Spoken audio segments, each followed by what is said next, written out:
Hello students, kinetic theory of gases and radiation के ये part में आज हम देखने वाले हैं क्वेश्चन नंबर 18 से लेकर क्वेश्चन नंबर 25 को।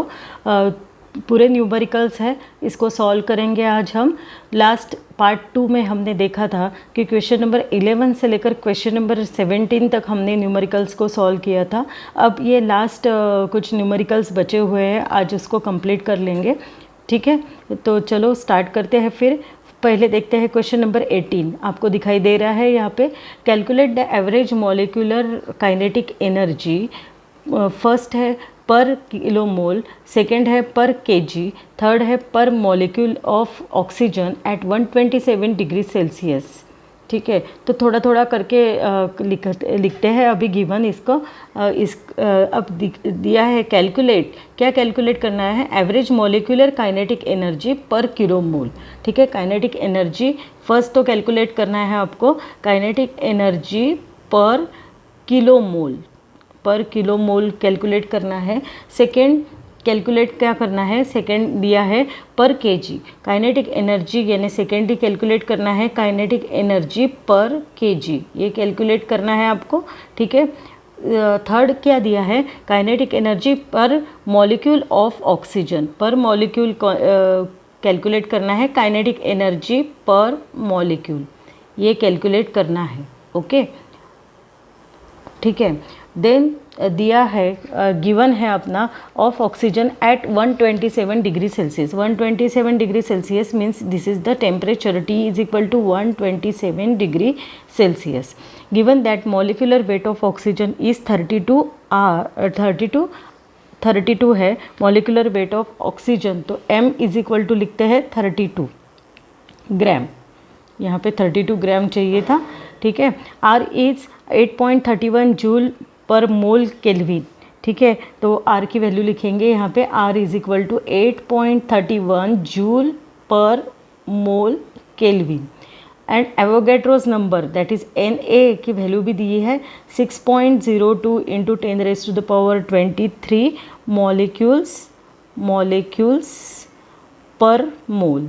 ओके, सब गिवन लिखना बहुत ज़रूरी रहता है, यानी फॉर्मूला रिकॉल करने में इजी जाता है। तो first we calculate kinetic energy per kilo mole, इसको कैलकुलेट करेंगे। क्या फॉर्मूला है? 3/2 RT इंटू, अब किलो में है इसलिए मल्टीप्लाई करना पड़ेगा 10⁻³ से। ठीक है, तो 3/2 R की वैल्यू दी है, बस वैल्यू सब्सटीट्यूट करना है, बाकी कुछ भी नहीं है, बहुत इजी है। सिर्फ अपना फॉर्मूला रिकॉल होना बहुत ज़रूरी है। अब यहाँ पे 127 डिग्री सेल्सियस है, इसको कन्वर्ट करना पड़ेगा केल्विन में, प्लस 273 यहाँ पे ऐड करने पड़ेंगे, यानी इट इज़ 400 केल्विन। ठीक है, तो यहाँ पे लिखेंगे 400 kelvin multiplied by 10⁻3, so we get ये 200 हो जाएगा। यहाँ पे आपको मिलता है, डायरेक्ट मैं आंसर लिखते हूँ, आप कैलकुलेट करके देखिएगा, 4.986 into 10⁻6 joule. This is our first answer. K per K mole, kinetic energy per kilo mole का आंसर निकल गया है। ठीक है, समझ में आया? तो यहाँ पे आपको दिखाई दे रहा है पहला आंसर। ठीक है, तो अब सेकेंड आंसर निकालेंगे, काइनेटिक एनर्जी पर केजी। तो सेकेंड इसमें मैं लिखती हूँ काइनेटिक एनर्जी पर केजी, ये हमको निकालना है काइनेटिक एनर्जी पर केजी। ठीक है, अगेन फॉर्मूला क्या है? 3/2 RT upon M0 multiplied by KG है, फिर से 10⁻³ से मल्टीप्लाई करना पड़ेगा। 3/2 R की वैल्यू,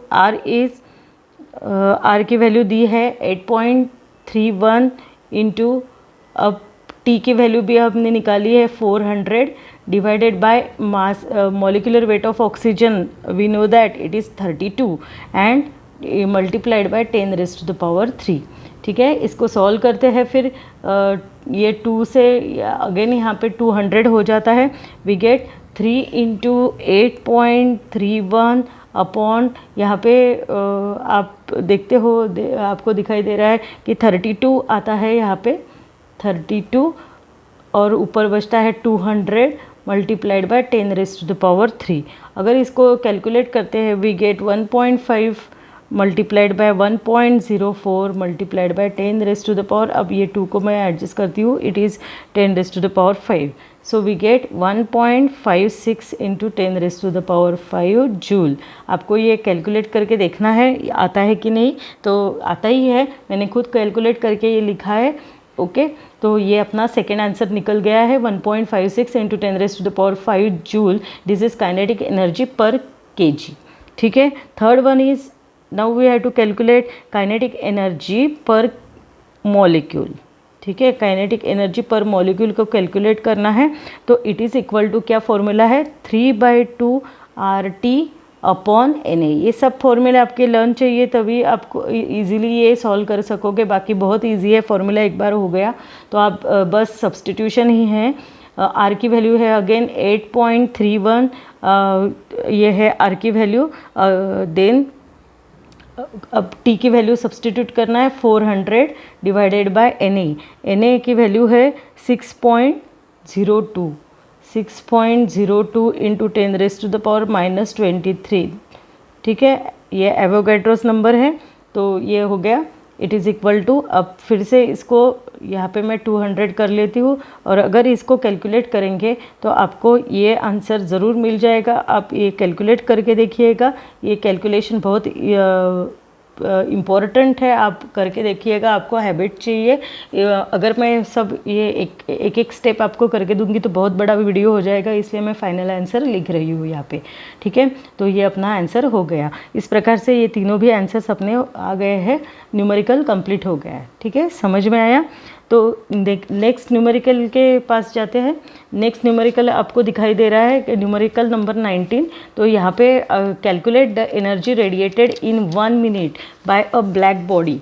तो पहले तो मैं 1 बाय 1 लिखती हूँ. कैलकुलेट द एनर्जी रेडिएटेड, क्या कर निकालना है, energy radiated. It is denoted by energy radiated यानी क्यू को निकालना है. ठीक है, इन 1 मिनट. अब यहाँ पे टाइम दिया है t is equal to 1 minute, that is it is equal to second में कन्वर्ट करना है 60 सेकेंड. ठीक है, by a black body of surface area. Black body ने जो रेडिएट की है वो एनर्जी को निकालना है 1 मिनट में. जितने रेडिएट किए वो एनर्जी को निकालना है, और सरफेस एरिया कितना है, A is equal to 100 centimetre square. ठीक है, this is the surface area. अब सेंटीमीटर में मीटर में कन्वर्ट करना पड़ेगा. 100 इंटू 10 स्क्वायर है सेंटीमीटर का, इसलिए 10 raise to the power -4 metre square. Again ये 100 है, 10 रेज टू द पावर 2 है, that is we get 10 raise to the power 2, 10 raise to the power -4 means it is 10 raise to the power -2 metre square. ठीक है, ये हो गया area. अब when it is maintain at 227 degree Celsius. अब temperature दिया है, कितना मेंटेन किया है, 227 degree Celsius. Again we have to calculate और convert it into the Kelvin. So we add 273 in the 227 we get 500 kelvin. Okay, ये सब मिल गया है. और अब एनर्जी रेडिएटेड ये निकालना है. कौन सा फॉर्मूला आएगा, अब आपको यहाँ पे गिवन देखते ही याद आएगा formula Q is equal to sigma A T raise to the power 4. ये फॉर्मूला आपको यहाँ पे यूज़ करना है. ठीक है, तो इसको यूज़ करते हैं. अब इसके लिए सिग्मा की आवश्यकता है. मैंने बोला था कि सिग्मा की भी वैल्यू आप लर्न करना है आपको. अगर क्योंकि अभी यहाँ पे दी नहीं है, तो अगर नहीं दी तो आपका प्रॉब्लम आ जाएगा. तो यहाँ पे सिग्मा की वैल्यू क्या रहती है, 5.67 into 10 raise to the power -8. Stefan's constant है ये joule per metre square second के raise to the power 4. Okay, ये हो गया. अब सबकी वैल्यू बस सब्सटीट्यूट करके कैलकुलेशन करना है और Q की वैल्यू आ जाती है. Q is equal to sigma A. Sigma की वैल्यू अभी हमने लिखी, वो सब्सटीट्यूट करना पड़ेगा. A की value 10 raise to the power -2 है, और T की वैल्यू 60 सेकंड है, और कैपिटल T की वैल्यू है 500 K. सबको यहाँ पे मैं ऐड कर देती हूँ. आपको भी मेरे साथ लिखना है, यानी इजी हो जाएगा. मैं फिर से ये फॉर्मूला लिखती हूँ, sigma A T raise to the power 4. Sigma आपको अभी लर्न चाहिए. It is 5.67 into 10 raise to the power -8. A की value 10 raise to the power -2 हमने निकाली थी. ठीक है, t की वैल्यू 60 सेकेंड है और t raise to the power 4 is 500 raise to the power 4। We get 5.67 into ये हो गया 10 raise to the power -10 multiplied by 60। अब इसको एडजस्ट करती हूँ, 5 रेस टू द पावर 4 और इसका 10 रेस टू द पावर 2 हो जाता है, यानी इट बिकम्स, और पावर 4 है अगेन तो इट बिकम्स 8। ठीक है, तो आप करके देखो ये बराबर है कि नहीं। तो 60 मल्टीप्लाइड बाय, अब मैं इसका कैलकुलेशन करती हूँ, 625 हो जाता है ये। ठीक है, और मल्टीप्लाइड बाय ये पावर्स मिला के 10 raise to the power -2, that is it is equal to, अब सबका कैलकुलेशन करने के बाद में 2126.25 जूल ये आंसर आता है। This is our final answer. तो कितनी एनर्जी रेडिएट होती है नीचे आप लिख सकते हो, energy radiated Q is equal to 2126.27 joule. This is our final answer. ठीक है, तो आप मेरे साथ ये करो, यानी आपको तभी आएगा। ओके, 20 नंबर का प्रॉब्लम देखते हैं क्या है। 20 नंबर का, energy is emitted from a hole in an electric furnace. अब इलेक्ट्रिक फर्नेस लिया है तो अब एनर्जी कितना, यहाँ ये फर्नेस में से एनर्जी ये होल में से कितनी रेडिएट हो रही है, at a rate of 20 watt. ठीक है, तो रेट दिया है, रेट यानी एनर्जी, अब dQ/dt रेट ऑफ एनर्जी लेना पड़ेगा, यानी इट इज़ dQ/dt, क्योंकि यहाँ पे रेट दिया है, it is equal to 20 watt. ठीक है, when the temperature of the furnace is 727 degree Celsius. Temperature कितना दिया है, T is equal to 727 degree Celsius. We have to convert it into again kelvin. 727 plus 273 means it is 1000 kelvin. Okay, then what is the area of the hole. अब ये hole का area निकालना है, तो area of the whole that is A is equal to निकालना है। Okay, और take Stephen's constant sigma, अब यहाँ पे गिवन दिया है sigma is equal to 5.7 into 10 raise to the power -8 joule as second inverse metre -2 kelvin raise to the power -4। ठीक है, तो अपना फॉर्मूला क्या आता है, dQ/dt का ही फॉर्मूला यूज़ करना पड़ेगा। It is equal to E sigma A T raise to the power 4 को, तो यहाँ पे मैं सेकंड इसमें लिखती हूँ। ये dQ/dt का फॉर्मूला क्या है, अभी हमने किया था पहले प्रीवियस एग्जाम्पल में, वही फॉर्मूला है। dQ/dt is equal to E sigma A T raise to the power 4, बस सबकी वैल्यू सब्सटीट्यूट करना है। अब E की वैल्यू क्या है, यहाँ पे दिया है प्रॉब्लम में कि होल को कंसिडर करना है अपने को। देखो यहाँ पे दिया है कि होल है, इलेक्ट्रिक फर्नेस है। अब होल के लिए हमको कंसिडर करना पड़ेगा कि it is a perfectly black body, perfect black body. ठीक है, तो परफेक्ट ब्लैक बॉडी के लिए E की वैल्यू आती है 1, तो यहाँ पे लिखना पड़ेगा, इसलिए if given hole is perfect black body, perfect black body then E is equal to 1 आएगा। ठीक है, तो dQ/dt की वैल्यू 20 गिवन है, 20 इज इक्वल टू E की वैल्यू 1 हो गई। सिग्मा आपको लन चाहिए, वैसे तो दिया है अभी 5.7 into 10 raise to the power -8। A की वैल्यू निकालनी है, we have to calculate value of A, और T raise to the power यानी 1000 रेस टू द पावर 4। ठीक है, ओके, तो we have to find the value of A is equal to क्या आता है, फिर देखो 20 divided by 5.7 into 10 raise to the power -8, और यहाँ पे मैं 10 रेस टू द पावर 3 होता है, ये 1000 मीन्स, और उसका भी 4 पावर यानी 3 इंटू 4 यानी 12 आ जाएगा, into 10 raise to the power 12। Okay, ये ऐसा कर लेती हूँ, 1000 को मैंने कन्वर्ट किया है, तो अगेन यहाँ पे 2 into 10 raise to the power 10 लिखती हूँ, और 5.7 into 10 raise to the power, ये क्या बन जाता है, 10 रेस टू द पावर 4। ठीक है, so we get 2/5.7 into 10 raise to the power -3, that is it is equal to 0.35 into 10 raise to the power -3 metre square. This is the final answer. Answer आपके book में दिया है 3.5 into 10 raise to the power -4 metre square, ये भी right है। ठीक है, ये कन्वर्ट किया मैंने। ओके, तो this is our final answer. ठीक है, इजी है ना। तो ऐसे ही करना है, सिर्फ कंपल्सरी आपको सभी फॉर्मूले याद रहना चाहिए। ओके, चलो नेक्स्ट अपना 21 नंबर का न्यूमेरिकल सॉल्व करते हैं। First we read the numerical. The emissive power of a sphere of area 0.02 metre square is 0.5 kilo calorie second inverse metre raise to the power -2। अब इमिसिव पावर दी है, ये this is known as emissive power. कितनी दी है? 0.5 kilo calorie second inverse metre raise to the power -2। ठीक है, अब ये क्या है? एरिया भी दिया है। एरिया कितना है उसका? स्पीयर दिया है, उसका एरिया, ये emissive power of the sphere है और उसका एरिया दिया है। कितना एरिया है? A is equal to 0.02 metre square. Okay, ये दिया है। और what is the amount of heat radiated by the spherical surface? कितनी हीट रेडिएट करता है this spherical surface in 20 second में। ठीक है, तो टाइम गिवन है यहाँ पे, t is equal to 20 second. तो क्या निकालना है?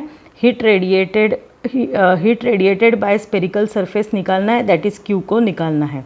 ठीक है, तो फॉर्मूला क्या है अपना? R is equal to Q upon AT। ये आपको मालूम है ये फॉर्मूला। तो Q की वैल्यू क्या आ जाती है? Q is equal to RAT। बस वैल्यू सब्सटीट्यूट करना है। R की वैल्यू है 0.5, A की वैल्यू है 0.02 और T की वैल्यू है यहाँ पे T स्मॉल चाहिए था, T is equal to 20। Okay, so we get, अब इसको कैलकुलेट करते हैं। 5 टू ज़ 10, 10 टू ज़ 20, और ये अगर पॉइंट्स को एडजस्ट करते हैं तो it is 0.2 kilo calorie. This is our final answer. ठीक है, तो इजी था ये, सिर्फ फॉर्मूला आना चाहिए बस, बाकी सब इजी है। ओके, नेक्स्ट न्यूमेरिकल के तरफ जाते हैं। Numerical number 22। अब पढ़ती हूँ पहले। Compare the rates of emission of heat bye a black body. ठीक है, ब्लैक बॉडी है, उसका रेट ऑफ इमिशन को कंपेयर करना है। तो maintain at 727 degree Celsius eight 227 degree Celsius. तो अब ये क्या है? मेंटेन किया है या कंपेयर करना है। पहला टेम्परेचर ये है, दूसरा टेम्परेचर ये है। ठीक है, first temperature is T1 is equal to 727 degree Celsius, यानी again we have to convert it into the Kelvin, plus 273 it is equal to 1000 K। ठीक है, सेकेंड टेम्परेचर इनका ही रेशो निकालना है, रेट्स ऑफ इमिशन निकालना है। तो सेकेंड टेम्परेचर दिया है, it is 227 degree Celsius. Again we have to convert it into the Kelvin, 2 + 273 it is equal to 500 K। Okay, तो if the black bodies are surrounded by an enclosure, surrounding temperature दिया है।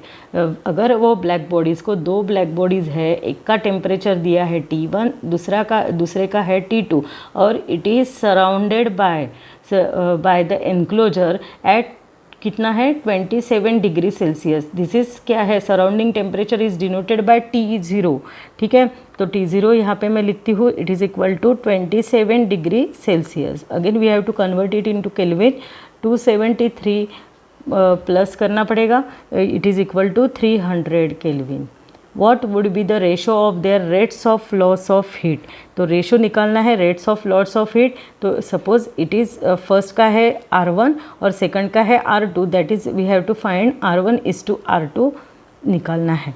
ठीक है, ratio of loss of heat, this is known as ratio of loss of heat. तो क्या formula है अपना? Loss of heat का फॉर्मूला, ये सब अपना थ्योरी में हुआ है।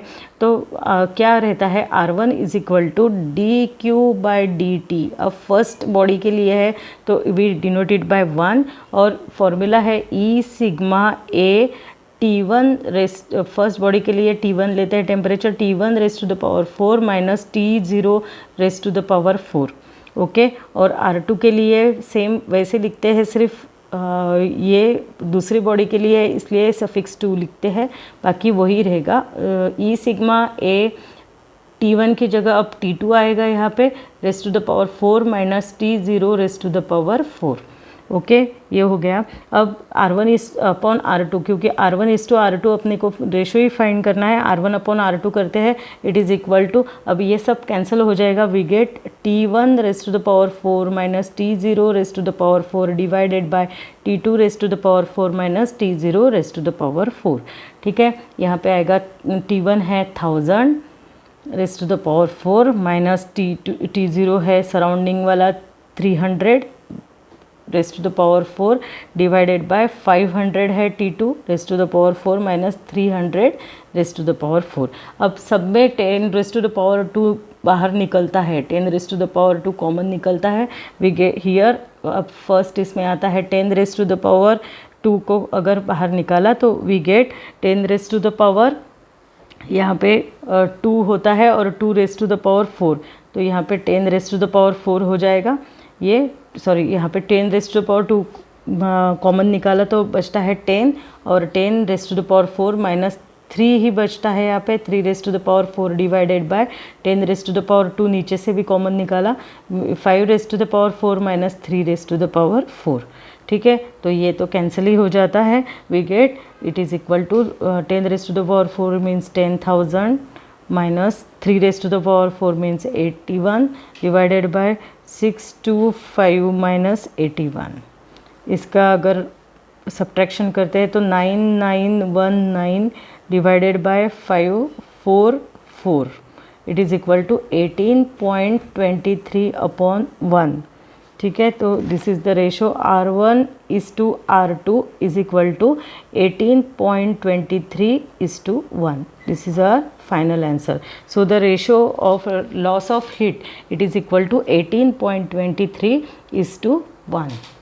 ओके, समझ में आया? तो ऐसे ही करना है, बस फॉर्मूला आपको लर्न चाहिए, आप इजीली ये कर सकते हो, बहुत इजी प्रॉब्लम्स है।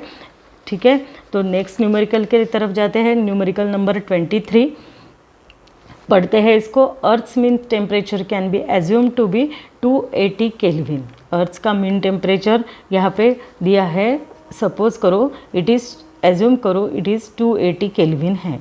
ठीक है, how will the curve of black body radiation look like for this temperature. This temperature के लिए अब हमने निकाला है यहाँ पे रेडिएंट पावर वर्सेस जो लैम्बडा है। ठीक है, लैम्बडा का हमने कर्व निकाला है, ये देखा है हमने, स्पेक्ट्रम को देखा है, इलेक्ट्रोमैग्नेटिक स्पेक्ट्रम देखा है हमने, वही इस यहाँ पे यूज़ करना है। बट उन्होंने बोला है कि ये टेम्परेचर जो 280 केल्विन टेम्परेचर पे वो ब्लैक बॉडी रेडिएशन की कर्व कैसी दिखेगी। ठीक है, in which part of the electromagnetic spectrum does this lie, तो कौन से पार्ट में ये लैम्बडा मैक्स अगर वैल्यू पहले तो निकालनी पड़ेगी अपने को, लैम्बडा यानी वेवलेंथ की वैल्यू निकालनी पड़ेगी, और वेवलेंथ के वैल्यू पर से ही अलग अलग स्पेक्ट्रम कौन से रीजन के हैं, तो उससे हमको दिखाना है कि ये जो वैल्यू निकलती है तो ये इलेक्ट्रोमैग्नेटिक स्पेक्ट्रम कौन से रीजन में है। ठीक है, कौन से रीजन में लाए होता है, तो यहाँ पे आंसर आपको माइक्रोवेव रीजन वगैरह दिखाई दे रहा है। मैं बाद में ये न्यूमेरिकल होने के बाद में आपको अच्छे से सब वेवलेंथ के लिए रीजन कौन से रहते हैं उसका टेबल ही देती हूँ। ठीक है, तो पहले ये देख लो न्यूमेरिकल को कैसे सॉल्व करना है। T is equal to 280 kelvin, ये तो हो गया। अब लैम्बडा मैक्स को निकालना है, फाइंड आउट लैम्बडा मैक्स बोला ही है, लैम्बडा मैक्स को निकालना है। ओके, तो फॉर्मूला है, there is relation between lambda max and T and that the formula is given by lambda max is equal to b upon t। Veins constant है ये b। अब यहाँ पे भी मैंने बोला था थ्योरी के टाइम कि b की वैल्यू आपको दी नहीं जाती कभी कभी, तो आपको लर्न चाहिए b इज़ वेन्स कांस्टेंट और उसकी वैल्यू रहती है 2.897। ये भी आपको लर्न ही करनी होगी, into 10 raise to the power -3। देखो अभी दी नहीं है, कभी कभी नहीं दिया जाता तो आपको लर्न करना पड़ता है। अब केल्विन में ही है टेम्परेचर, तो कन्वर्ट करने की आवश्यकता नहीं। ठीक है, तो अगर इसको कैलकुलेट करते हैं तो वैल्यू मिलती है 0.01035 into 10 raise to the power -3। ठीक है, तो ये वैल्यू मिलती है, मैं अच्छे से लिखती हूँ इसको, देखो क्या वैल्यू मिलती है। It is equal to 0.01035 into 10 raise to the power -3 ये वैल्यू मिलती है। अब इसको एडजस्ट करती हूँ 1.035 इंटू 10⁻⁻5 मीटर। ठीक है, ये फाइनल आंसर मिल गया है। अब ये जो वैल्यू है, ये जो रेडिएशन है, तो ये कौन से रीजन में मिलेगा? It is in the region of microwave.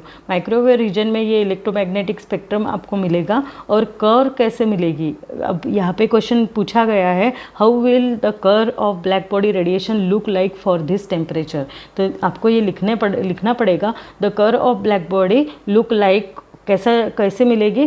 तो सेम ऐसे लैम्बडा की वैल्यू आपको मिल गई। ये लैम्बडा की वैल्यू कितनी है? 1.035 इंटू 10⁻⁻5।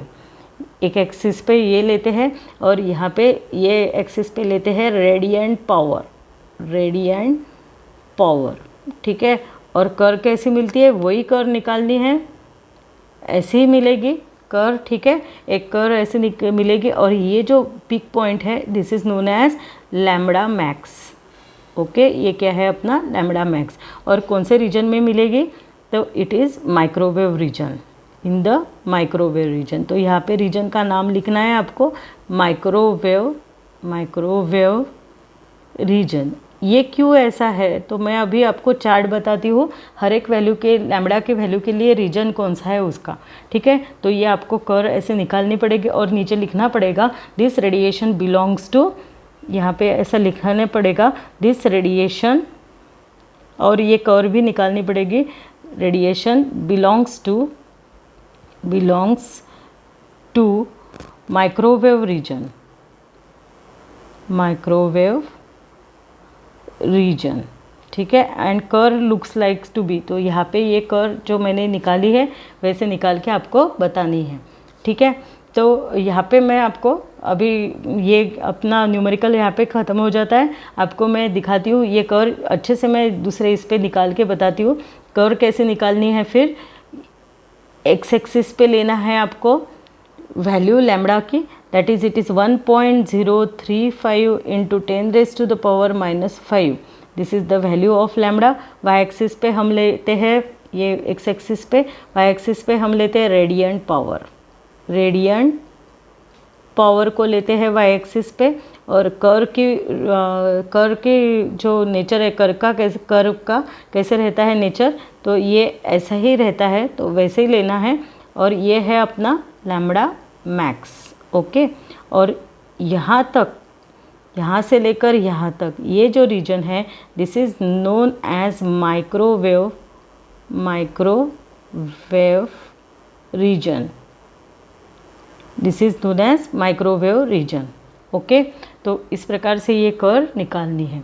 ठीक है, तो अब मैं आपको वो चार्ट बताती हूँ। देखो माइक्रोवेव रीजन क्यों आया है, तो यहाँ पे माइक्रोवेव के तरफ देखो। माइक्रोवेव के लिए वेवलेंथ की वैल्यू कितनी चाहिए? 1 मिलीमीटर से लेकर 1 मीटर। ठीक है, तो अपनी 1 मीटर के नियर आई है वैल्यू, इसलिए मैंने लिखा है यहाँ पे माइक्रोवेव रीजन। ठीक है, तो यहाँ पे आपको दिखाई दे रहा है नेम ऑफ द रीजन, दिखाई दे रहा है लेफ्ट साइड में, gamma, X ray, ultraviolet, visible, infrared, microwave, radio. तो ये आपको लर्न करना पड़ेगा। वैसे भी नीट जेई के लिए ये बहुत इंपॉर्टेंट है। अगर ऐसी वेवलेंथ दी है तो कौन से रीजन में है अगर पूछा गया तो आपको आना चाहिए। तो इसलिए ये बहुत ही इंपॉर्टेंट टेबल है। आप इसको फ्रीक्वेंसी अगर होती नहीं तो ये जाने दो, पर वेवलेंथ और ये तो दोनों करना पड़ेगा। ठीक है, तो आपको ये टेबल का आप लगे तो स्क्रीनशॉट ले लो या अपने हैंडराइटिंग में इसको उतार लो। ओके, ठीक है, फिर नेक्स्ट न्यूमेरिकल के तरफ जाते हैं। Numerical number 24। अब क्या दिया है, पढ़ते हैं न्यूमेरिकल 24 को, कि a small black and solid copper sphere. अब स्मॉल है, ब्लैक एंड है और सॉलिड कॉपर है, कॉपर का स्पीयर है। ठीक है, स्पीयर ऑफ कॉपर है हैविंग द रेडियस 2.5 सेंटीमीटर, उसकी रेडियस है 2.5 centimetre, is place in an evacuated chamber, कहाँ पे प्लेस किया है, इवैक्यूएटेड चेम्बर में। The temperature of the chamber, अब रेडियस दी है तो मैं यहाँ पे गिवन भी लिखती हूँ side by side, r is equal to 25 centimetre. Okay, the temperature of the chamber is maintain at 100 degree Celsius, ये चेम्बर का टेम्परेचर यानी क्या हो गया, स्फीयर के सराउंडिंग का टेम्परेचर हो गया ना, तो सराउंडिंग के लिए हम T0 यूज़ करते हैं। T0 का टेम्परेचर कितना दिया है, it is 100 degree Celsius. At what rate energy must be supplied to the copper sphere to maintain its temperature, अब कौन से रेट से एनर्जी सप्लाई करेंगे ये कॉपर स्पीयर को, so that its temperature is maintain eight 110 degree Celsius. ठीक है, तो रेट निकालना है, रेट ऑफ एनर्जी सप्लाई निकालना है, रेट ऑफ एनर्जी यानी क्या निकालना है, dQ/dt, रेट बोला तो dQ/dt लेना है। ठीक है, तो dQ/dt है और टेम्परेचर कितना दिया है, टेम्परेचर मेंटेन करने के लिए यानी temperature of the sphere is 110 degree Celsius ये दिया है। ठीक है, तो यहाँ पे अपने को कन्वर्ट करना पड़ेगा 110 + 273, again we have to convert it into kelvin, तो इट इज़ 383 केल्विन। ठीक है, ऊपर भी 100 डिग्री सेल्सियस को कन्वर्ट करना पड़ेगा, प्लस 273 करने के बाद में वी गेट 373, सॉरी यहाँ पे आता है 373 केल्विन। ठीक है, ये हो गया। अब आगे देखते हैं क्या बोला है, टेक स्टीफन कांस्टेंट सिग्मा, अब यहाँ पे सिग्मा की वैल्यू दी है, sigma is equal to 5.76 × 10⁻⁻8 joule per second metre square kelvin ⁻⁴ and treat the sphere as black body, sphere को क्या कंसिडर करना है, अभी ब्लैक बॉडी कंसिडर करना है। ठीक है, समझ में आया। तो अब रेट ऑफ एनर्जी सप्लाइड निकालना है यहाँ पे dQ/dt। अगेन फॉर्मूला कैसा है, तो यहाँ पे T की वैल्यू है यानी स्पीयर का टेम्परेचर है आपके पास में और सराउंडिंग का भी टेम्परेचर है, तो रेट ऑफ एनर्जी सप्लाइड कैसे निकालेंगे, यहाँ पे मैं फॉर्मूला लिखती हूँ, rate of energy supplied that is dQ/dt, dQ/dt it is equal to sigma A T⁻⁴ minus T⁻⁴, ये अपना फॉर्मूला है। सिग्मा की वैल्यू आपको लर्न चाहिए, वैसे तो दी है। अब सिग्मा ए की वैल्यू, अब यहाँ पे स्पीयर है, ए तो दिया नहीं है अपने को, सिर्फ यहाँ पे रेडियस की वैल्यू दी है। ठीक है, ए इज स्पीयर है यहाँ पे, तो एरिया ऑफ द स्पीयर निकालना पड़ेगा। एरिया ऑफ द स्पीयर आप सेपरेटली भी निकाल सकते हैं, 4πr²। ठीक है, ये हो गया T⁻⁴ माइनस T⁻⁴। ओके, तो यहाँ पे अब dQ/dt मैं डायरेक्ट करने वाली हूँ, आप इसको शांति से आपके घर में आपके नोटबुक में आप इजीली कर सकते हो। ठीक है, या फिर 4 × 3.14, अब 2.5 थी अपनी रेडियस और सेंटीमीटर में थी, यहाँ पे 2.5 इंटू सेंटीमीटर में है, मीटर में कन्वर्ट करना पड़ेगा, 2.5 × 10⁻⁻2 मीटर। ठीक है, तो यहाँ पे r का स्क्वायर है, तो हियर 3.14 हो गया। अब r² इज़ 2.5 × 10⁻⁻2 और उसका स्क्वायर। ठीक है, ये ब्रैकेट कंप्लीट हो गई है।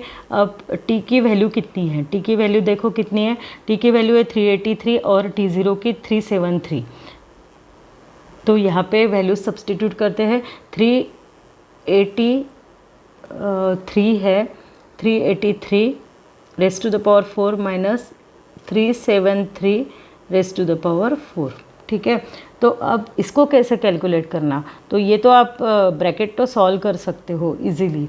ठीक है, तो इसको तो सॉल्व करना पड़ेगा आपको, 4 × 3.14, 2.5 का स्क्वायर यानी 6.25 × 10⁻⁴, ये -4 हो गया। अब इसको कैसा सॉल्व करेंगे, यहाँ पे आपको लॉग लेना पड़ेगा यूजिंग लॉग टेबल, यानी लॉग के लिए फॉर्मूला अपना रहता है log ऑफ a⁻x, अगर ऐसा है तो it is equal to x, ये फॉर्मूला यूज़ करना पड़ेगा, x log ऑफ a। ठीक है, तो वैसे ही अब लॉग अगर लेते हैं तो we get 4 log of 383 minus 4 log of 373। ऐसा करके फिर सॉल्व करना पड़ेगा इसको।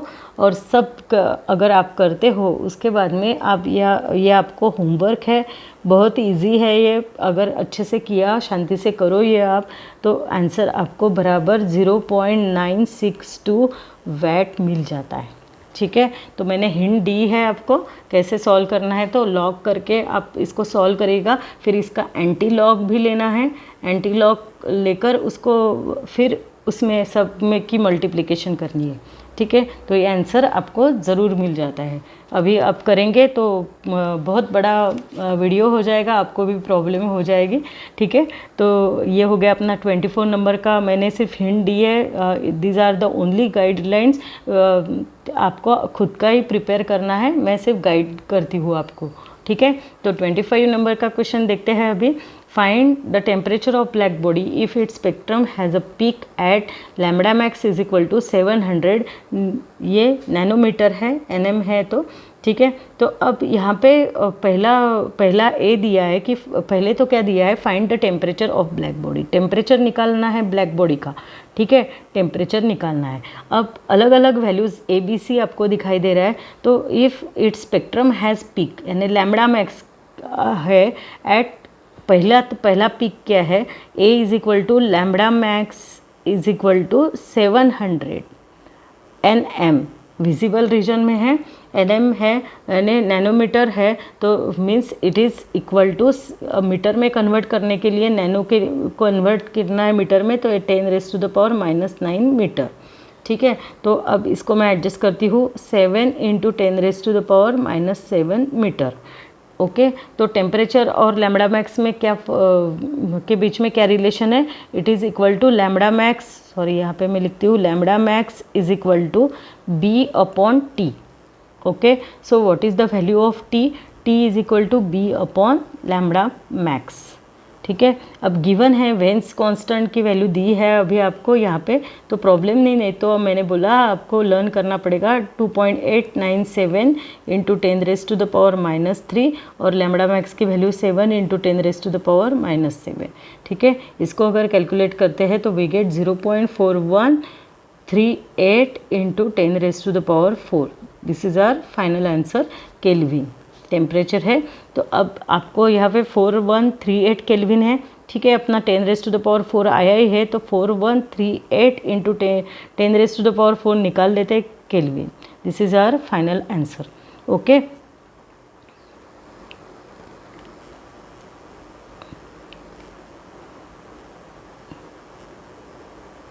हाँ, ये फाइनल आंसर आपका आ गया है।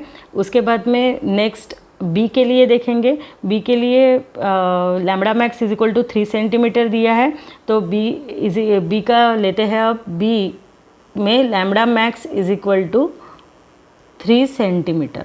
ओके, तो अगेन 3 सेंटीमीटर यानी 3 × 10⁻⁻2 मीटर करना पड़ेगा। अब फिर से टी टेम्परेचर ही निकालना है, ये लैम्बडा मैक्स के लिए बी अपॉन लैम्बडा मैक्स, ये फॉर्मूला है। बी की वैल्यू लिखती हूँ 2.897 × 10⁻⁻3 डिवाइडेड बाय लैम्बडा मैक्स है 3 × 10⁻⁻2। ठीक है, इसको कैलकुलेट करते हैं तो वी गेट 0.966 × 10⁻⁻1 और इसको एडजस्ट करते हैं तो 0.0966 kelvin. Okay, this is the answer. तो ये बी हो गया अपना। सी के लिए देखो, यहाँ पे आपको दिखाई दे रहा है वही आंसर है। सी के लिए lambda max is equal to 3 metre बोला है, तो lambda max is equal to 3 metre लेते हैं। C lambda max is equal to 3 metre. Okay, so T निकालना है temperature, B upon lambda max वही सेम है, 3 है, सिर्फ यहाँ पे वही आंसर आता है, सिर्फ पावर नहीं है। 2.897 × 10⁻⁻3 डिवाइडेड बाय 3। ओके, कन्वर्ट करने की आवश्यकता नहीं है, वो है 0.966 × 10⁻⁻3 kelvin. This is the final answer. तो ये अलग अलग लैम्बडा मैक्स हो गए हैं। समझ में आया कि ये आपको प्रॉब्लम क्या करना था। तो अलग अलग दिए है लैम्बडा मैक्स की वैल्यू और अपने को टेम्परेचर निकालना था, वो हमने निकाला है। ठीक है, तो ये अपने टेम्परेचर्स आ गए हैं। तो यहाँ पे अपनी एक्सरसाइज पूरी कंप्लीट हो जाती है। स्टूडेंट्स। तो इसके बाद में क्या है, तो इसके बाद में अब आपको क्वेश्चन नंबर जो है सॉल्व करना पड़ेगा। जो थ्योरी है, मैंने सभी, आप मेरे लेक्चर्स देखोगे वीडियो लेक्चर, तो उसमें पता चलेगा मैंने बहुत सारे जो क्वेश्चन नंबर 3 से लेकर क्वेश्चन नंबर 10 तक state and prove, Kirchhoff's law of heat radiation, सब मैंने आपको लिख के दिया है। तो उसके लेक्चर्स देखिएगा प्लीज़, आपको वहाँ पे सभी आंसर्स मिल जाते हैं। ठीक है, तो अलग से सॉल्व करने की कुछ भी आवश्यकता नहीं है। ये थ्योरी क्वेश्चंस आपको मेरे लेक्चर्स में उसके आंसर्स इजीली मिल जाते हैं। आपको फाइंड आउट भी आप बुक से इजीली कर सकते हो उसके हिसाब से। ठीक है, तो ये अपना यहाँ पे अपना लेसन पूरा कंप्लीट हो जाता है। नेक्स्ट वीडियो लेक्चर से हम न्यू लेसन स्टार्ट करने वाले हैं थर्मोडायनेमिक्स का। ठीक है, तो आज के दिन इतना ही। आप इसको राइट डाउन करिएगा और आपके हिसाब से कैलकुलेशंस करके देखो। कैलकुलेशंस की हैबिट डालनी बहुत बहुत इम्पोर्टेंट है, इसीलिए मैंने पूरा करके नहीं बताया, बहुत बड़ा वीडियो हो जाता है। ठीक है, तो आज के दिन इतना ही करते हैं। अगले लेक्चर में न्यू लेसन के साथ फिर से मिलते हैं। तब तक के लिए bye, have a good day, thank you.